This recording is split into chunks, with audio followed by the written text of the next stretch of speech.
Hey guys, before the video starts, I just wanted to say please like and subscribe. I get a lot of views on my videos related to car fixes, tricks, but we actually do a lot more content, and as you can see, we are beating on stuff, we're having fun, we're having a blast.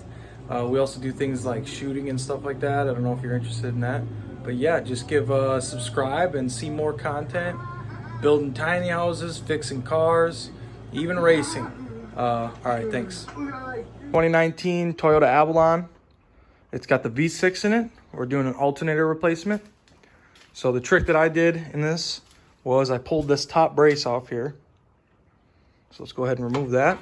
Obviously that bolts down there on the top, over there in the front.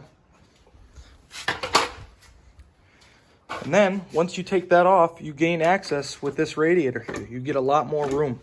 I'm not sure what it calls for or how they do it at the Toyota dealership, but this seems to be the easiest way. It took me about an hour or so to get this out. Then you remove this coolant hose, and you should gain enough access just to get it through underneath, right through here, and pull it out from here, and you kind of turn it, twist it around. And I didn't even have to remove that piece of metal, that bracket on the back there. But yes, there's 3 bolts on the alternator. There's one right there, down there on that, it's a part of that hanger there. And there's one here. And I also had to remove the idler belt too, or the idler pulley. I removed the idler pulley here. But that should be everything you need to gain access to that alternator to get it out. All right, thanks.